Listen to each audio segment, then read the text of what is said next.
नमस्कार दोस्तों, आपका एक बार फिर से स्वागत है हमारे चैनल पर। 10 नवंबर को है धनतेरस और 12 नवंबर को है दिवाली। दोस्तों, धनतेरस और दिवाली में सामान खरीदारी की परंपरा आज से नहीं बल्कि हजारों साल से लोग करते आ रहे हैं और इसके पीछे बहुत सारे कारण भी है।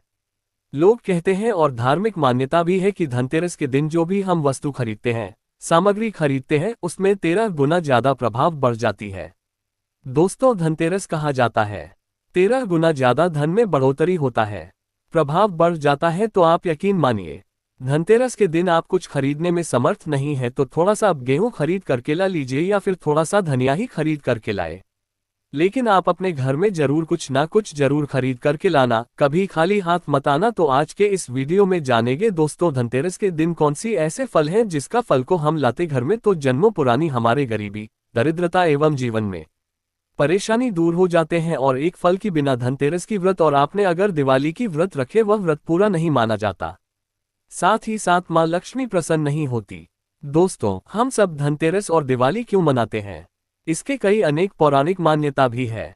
सबसे लोकप्रिय है कि भगवान राम वनवास से लौट करके आए तो उसकी प्रसन्नता में अयोध्यावासी ने धनतेरस और दीपावली का महोत्सव मनाए। कहा भी जाता है 10 से दशहरा 20 से दिवाली, अर्थात दोस्तों दशहरा के 20 दिन बाद दिवाली होता है तो सब भगवान राम की प्रसन्नता में लोग अपने घर में दीप उत्सव मनाया। वहीं दीप उत्सव आज भी लोग अपने घर में प्रभु की प्रसन्नता के लिए और लक्ष्मी प्राप्ति करने के लिए आज भी लोग मनाते आ रहे हैं। और धनतेरस में लोग सामग्री खरीदारी करते हैं, तो क्या सामग्री खरीदने से क्या लाभ मिलता है और कौन से ऐसे फल हैं जिसका फल को धनतेरस के दिन लाने से हमारी गरीबी जड़ से समाप्त हो जाती है, सारे जानकारी इस वीडियो में बताऊंगा।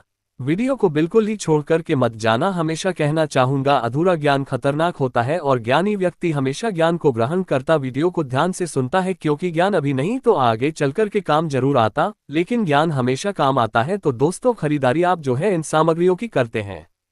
दोस्तों, ये जानकारी बताने से पहले अभी तक आपने हमारे वीडियो को लाइक नहीं किए हैं तो हमारे वीडियो को लाइक कर दीजिए और चैनल को सब्सक्राइब नहीं किए होंगे तो चैनल को सब्सक्राइब कर बाजू में बने बेल के आइकन को प्रेस कर लीजिए। दोस्तों, आपके एक सब्सक्राइब हमारे मेहनत को सार्थक बनाती है। तो सभी लोग जो चीज खरीद करके लाते हैं, गुप्त चीज है, उसमें सबसे पहले है दोस्तों वह है झाड़ू का संबंध माता लक्ष्मी से माना जाता है। आप ऐसा क्यों? क्योंकि दोस्तों, माता लक्ष्मी जो है व्यक्ति की गरीबी को मिटाते हैं। गरीबी भी एक प्रकार के कचरा है, उसी प्रकार दोस्तों झाड़ू घर के कचरा को साफ करने का काम करता है। उसी प्रकार माता लक्ष्मी घर से गरीबी, रोग एवं घर से बहुत सारे दरिद्रता है, उसे मिटाने का काम करती है। तो दोस्तों, झाड़ू को माता लक्ष्मी का दर्जा दिया गया है। तो धनतेरस के दिन बहुत सारे लोग माता लक्ष्मी की प्रसन्नता के लिए अपने घर में झाड़ू खरीद करके लाते हैं। घर में झाड़ू खरीद करके लाना धनतेरस या फिर दीपावली दिन बहुत शुभ माना जाता है। लेकिन दोस्तों, आपको कौन सा झाड़ू का चुनाव करना है? फूल वाला झाड़ू, बहुत सारे लोग मार्केट में मिलने वाले प्लास्टिक युक्त झाड़ू को ले आते। हमेशा ध्यान रखना, प्लास्टिक युक्त झाड़ू, जो प्लास्टिक वाला झाड़ू होता है, वह कभी आपको लाभ नहीं देंगे। वह लक्ष्मी नहीं बल्कि वह राहु का स्वरूप होता है। तो हमेशा ध्यान रखना, झाड़ू आपको फूल वाला झाड़ू लाना है और हाथ से गुथे हुए भी झाड़ू लाना है। आपको बाजार में आपके आसपास के मार्केट में बहुत ही आसानी से हाथ से गूंथे हुए झाड़ू मिल जाएंगे। और हाँ, जब झाड़ू घर में खरीद करके लाते हैं, झाड़ू की पूजा करते हैं, तो कदापि झाड़ू से आपको कचरे को साफ नहीं करना है। इस झाड़ू को आपको अपने घर के उत्तर दिशा में छुपा करके रखने। जब तक ये झाड़ू आपके घर में उत्तर दिशा में छिपे रहेंगे, लोगों की नजर से बचे रहेंगे, आप इनके नित्य पूजा करते रहेंगे, आपके घर में कभी अन्न धन की कमी नहीं होगा।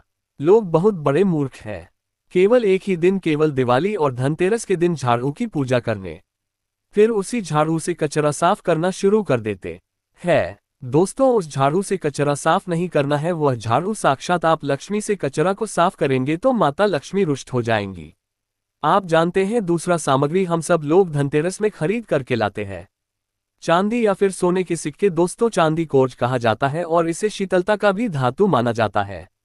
चांदी की धातु माता पार्वती से उत्पन्न हुई है और सोने की धातु माता लक्ष्मी से उत्पन्न हुई है। तो सोने और चांदी, दोस्तों चांदी को शक्ति माना जाता और सोना को आभा माना जाता है और सोने को लक्ष्मी भी माना जाता है। तो जहां पर शक्ति और लक्ष्मी, कहने का मतलब है कि जहां पर पार्वती और लक्ष्मी दोनों एक साथ हो, उस स्थान में अंधन की भंडार हमेशा भरा रहता है, शत्रु भी किसी के बाल बांका नहीं कर पाते। दोस्तों, चांदी और सोने के सिक्के आप अपने समर्थन अनुसार घर में जरूर धनतेरस या फिर दिवाली के दिन खरीद करके लाना चाहिए। इसके बाद में दोस्तों, जड़ी बूटी धनतेरस या दिवाली वाले दिन क्यों खरीद करके लाना चाहिए। दोस्तों, अगर आप धनतेरस या फिर दीपावली के दिन जड़ी बूटी खरीद करके लाते हैं तो इससे धनवंतरी महाराज प्रसन्न होते हैं। दोस्तों, कहते ना स्वास्थ्य से बड़ा कोई धन नहीं, स्वास्थ्य से बड़ा कोई धन नहीं। दोस्तों, अगर आपके स्वास्थ्य ठीक नहीं है और आप कितने भी रुपए पैसा का मालिक हो और आपकी स्वास्थ्य ठीक नहीं, दोस्तों वह धन केवल धूल मात्र है। तो धनतेरस के दिन जड़ी बूटी खरीद करके लाते हैं तो ये जड़ी बूटी आपके घर में, आपके घर परिवार में रहने वाले लोगों को रोगों से बचाता है, वृद्धि से बचाता, बीमारी से बचाता है। भगवान धनवंतरी जिस घर में प्रसन्न हो उस घर में कभी बीमारी नहीं होता। भगवान धनवंतरी भगवान विष्णु के ही अवतार माने जाते हैं। तो इस जड़ी बूटी, चाहे कुछ भी जड़ी बूटी हो, आप जो है खरीद करके जरूर आना दोस्तों, इससे आपके घर रोग एवं दोषों से बचे रहेंगे। इसके बाद दोस्तों, लोग वस्त्र खरीदते हैं। वस्त्र क्यों खरीद करके लाए, वस्त्र खरीदने से क्या फायदा मिलता है। धनतेरस के दिन, दिवाली के दिन देखिए, जो वस्त्र है वह दान में महादान कहा जाता है, कन्यादान भी महादान कहा जाता। तो जो वस्त्र दोस्तों, यह माता लक्ष्मी के ही स्वरूप माने जाते हैं। दोस्तों, अगर आप धनतेरस के दिन नए वस्त्र खरीद करके लाते हैं तो माता लक्ष्मी प्रसन्न होती, इसे लक्ष्मी कहा जाता है। तो आप भी अपने घर में वस्त्र जरूर धनतेरस के दिन खरीद करके लाना। अब आइए जानते हैं फल के बारे में। ऐसी कौन सी फल है जिसका फल के बिना दिवाली और धनतेरस ये दोनों व्रत अधूरी मानी जाती है, माता लक्ष्मी की पूजा में पूर्ण नहीं मानी जाती। आप यकीन मानिए, आप कुछ भी खरीद करके लाने में समर्थवान नहीं है तो मत लाइए, लेकिन मैं जिस फल को बता रहा हूं दोस्तों, ये फल जरूर आप अपने घर में धनतेरस या दिवाली दिन जरूर लाना। आपके गरीबी मिटते देरी नहीं लगेंगे और यह फल आपको अपने घरों के आसपास में या फिर खेत खलिहानों के आसपास में बहुत ही आसानी से मिल जाएंगे। यह कोई साधारण फल नहीं, इस स्थल पर साक्षात माता लक्ष्मी विराजे हैं। इसके पौराणिक कथा भी बताऊंगा। तो दोस्त, जिस फल के बारे में बता रहा हूं उस जानकारी बताने से पहले सभी लोगों से फिर से निवेदन करना चाहूंगा, अभी तक वीडियो को लाइक नहीं किया होंगे तो वीडियो को लाइक कीजिए, हमारे चैनल को सब्सक्राइब कीजिए, बाजू में बने बेल के आइकन को प्रेस कीजिए ताकि हमारे आने वाले नॉलेजेबल वीडियो आपको सबसे पहले मिल सके। दोस्तों, वह फल है गुलक का फल। गुलक का फल कोई साधारण फल नहीं। वीडियो को छोड़कर के मत जाना, गुलक के फल से आज करोड़पति बनने का तरीका बताऊंगा। ये कोई हवाई बात नहीं है, शास्त्र प्रमाणित जानकारी बताऊंगा। दोस्तों, एक समय की बात है, भगवान नरसिंह जब हिरण्यकश्यप को मार करके जा रहा था तो दोस्तों उनके हाथ में बहुत खुजली हुई। तो भगवान नरसिंह ने अपने खुजली को मिटाने के लिए गुलक के वृक्ष को सबसे पहले अपने आसपास में देखा। तो खुजली मिटाने के लिए गुलक के वृक्ष पर नजर पड़ी और गुलक के वृक्ष पर अपने नाखून को गाड़ दिया। दोस्तों, इससे भगवान नरसिंह के नाखून गड़ाते ही खुजली जो है वह शांत हो गए, लेकिन गुलक के वृक्ष दर्द से कहराने लगे। तो भगवान नरसिंह गुलक के वृक्ष को वरदान दिया कि हे वृक्षराज, मैं आपको वरदान देता हूं कि मैं और लक्ष्मी सदा आपके वृक्ष पर विराजमान रहेंगे, और अगर कोई भक्त धनतेरस या दिवाली के दिन आपके फल को अपने घर में ले जाकर के स्थापित करेगा तो उसके गरीबी को हम क्षण भर में समाप्त कर देंगे। साथ ही साथ दोस्तों, गुलक के वृक्ष को ये भी भगवान नरसिंह ने आशीर्वाद दिया, वरदान दिया कि हे वृक्षराज, आपके आसपास में अगर अमृत सया को अर्थात मरे हुए व्यक्ति को शव यात्रा को ले जाएंगे, उस शव यात्रा को ले जाते समय जो व्यक्ति पुण्य करे रहेंगे उसके पुण्य आपके ऊपर में आ जाएंगे और आप उसे ग्रहण कर लेना। और गुलक के वृक्ष को ये भी आपको बता देता हूं कि आप जो दूसरे के दुख मिटाने में समर्थवान होंगे। इसलिए हे वृक्षराज, अगर आपके फल को कोई खाएगा धनतेरस के दिन या फिर शुभ मुहूर्त में खाएगा, उसके गरीबी मिटेगी। साथ ही साथ गुलक के वृक्ष को ये भी भगवान नरसिंह ने आशीर्वाद दिया, आपके फल को खाने से लोग हमेशा जवान रहेंगे, स्वस्थ रहेंगे, दीर्घायु रहेंगे। इसलिए दोस्तों, गुलक के फल आप जो है धनतेरस या दिवाली के दिन जरूर लाना। गुलक के फल को हमेशा 5 की संख्या में लाना चाहिए। इसके लाने की विधि सुनिए। तो इस वृक्ष को माता लक्ष्मी और भगवान विष्णु जी साक्षात विराजमान रहते हैं। तो किस समय लाना सुनिए। तो दोस्तों, इस फल को लाने से पहले सबसे पहले आपको एक लोटा जल लेकर के जाना है और एक लाल कलर की कपड़े लेकर के जाना है और एक लोटा जल इस वृक्ष के जड़ पर डालना है और इस वृक्ष से प्रार्थना करना है कि हे वृक्षराज, हे माता लक्ष्मी, हे नरसिंह महाराज, मैं गुलक के फल ले जाने आए हो, मुझे अनुमति दे, आपको अनुमति मांगने हैं। इसके बाद इसके 5 फल को लाल कपड़े में बांध करके ये करते हुए आपको ना देखे, चुपके से आपको लाना है और लाने के बाद आपको इसे अपने घर में रखना है। धनतेरस और दिवाली ये दोनों दिन में इसके फल की पूजा करें और उसके बाद किसके फल को आपको अपने घर की तिजोरी में रखने पूरे 1 साल के लिए इसके फल को आपको अपने घर की तिजोरी में रखना है। इसके बाद दोस्तों आपको करना क्या है, जैसे पुनः दूसरे साल धनतेरस आएंगे, इसके फल को नदी में विसर्जित कर देना है। दोस्तों जब तक गुड़ के फल आपके घर में रहेंगे आपके घर में कभी भी गरीबी नहीं आएंगे, आपके जन्म पुरानी गरीबी मिट जाएंगे। आप यकीन मानिए दोस्तों, इस उपाय से अनेकों लोगों की गरीबी मिटे है। दोस्तों हमारे चैनल में जुड़े बहुत सारे ऐसे लोग हैं जिन्हें एक वक्त का रोजी रोटी नसीब नहीं हो पाता था और पिछले साल हमने यह वीडियो बताए और इस जानकारी से लोगों की गरीबी मिटी। दोस्तों आज वह दाता बन चुके, दूसरे के गरीबी मिटाने में, दूसरे को दान देने में समर्थवान हो गए हैं जिन्हें एक वक्त का रोजी रोटी नसीब नहीं होता था। दूसरे फल के बारे में सुनिए तो दोस्तों, जो दूसरे फल है वह है सीता की फल, सीताफल। दोस्तों सीताफल मां लक्ष्मी को बहुत प्रिय है क्योंकि सीता मां लक्ष्मी की ही अवतार है। तो दोस्तों माता लक्ष्मी की साक्षात स्वरूप कहे जाने वाले सीताफल आपके गरीबी, आपके परेशानी, आपके कष्ट को तत्काल दूर कर सकते हैं। अगर धनतेरस या दीपावली के दिन खरीद करके लाते हैं तो दोस्तों, अगर आप सीताफल धनतेरस के दिन खरीद करके लाते हैं और इसे माता लक्ष्मी को भेंट करते तो धन आपके पीछे पीछे आएगा। लेकिन भेंट करने का भी अपना एक अलग तरीका होता है। हमारे वीडियो में बताए तरीके से भेंट करेंगे तो आपको ज्यादा लाभ मिलेंगे। एक बात जान लीजिए, सीताफल को साक्षात माता लक्ष्मी के स्वरूप माना जाता है। हनुमान जी महाराज के बाना हो ऐसे बंदर कभी भी सीताफल के ऊपर पर नहीं चढ़ता, कभी भी सीताफल के वृक्ष पर नहीं चढ़ता।